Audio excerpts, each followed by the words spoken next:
The end of April has brought with it a little bit of confusion as a reported NATO deal to purchase Canadian-Swedish aircraft as airborne early warning platforms was later disputed by Saab.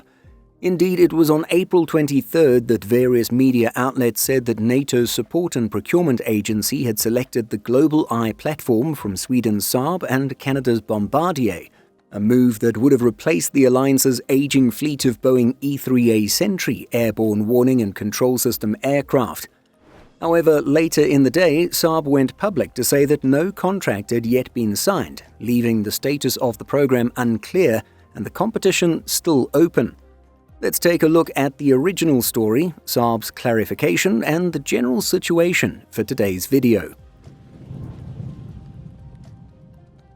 First reported by French defense publication La Lettre and confirmed independently by the German press agency DPA, various media outlets ran with the news that NATO was going to purchase the GlobalEye platform for its modern airborne early warning needs.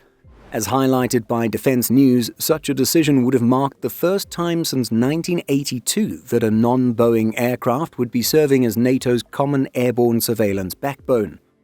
The buzz was somewhat short-lived, as shortly after, Saab announced that no contract had yet been signed to cover the sale of Airborne Early Warning and Control, or AEW&C, aircraft to NATO.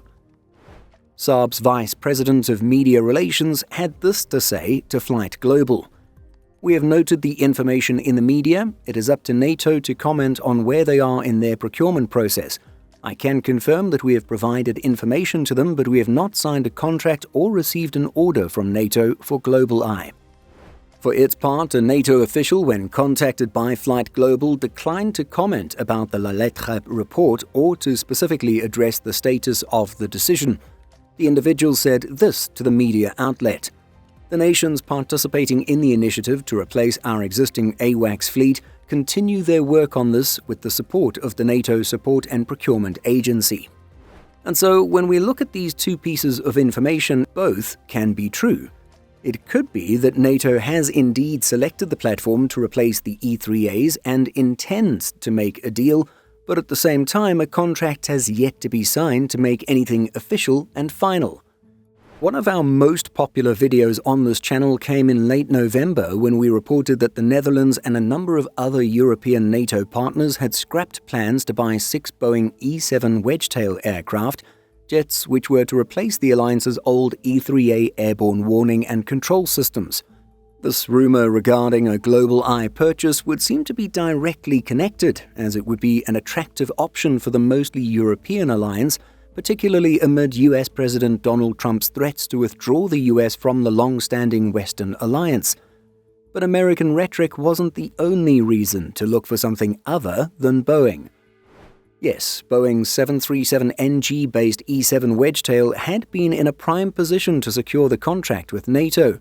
However, senior US officials had publicly expressed doubts about the platform and sought to cancel the US Air Force's own acquisition of the platform. The branch cited delays, cost overruns, and survivability doubts in contested environments and opted instead for space-based surveillance and additional E-2D Hawkeye aircraft.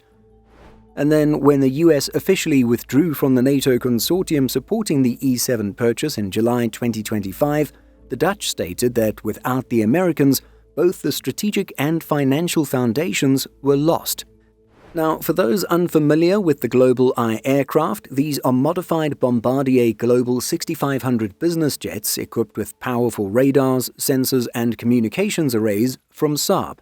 It's this equipment that is meant to detect and track airborne threats.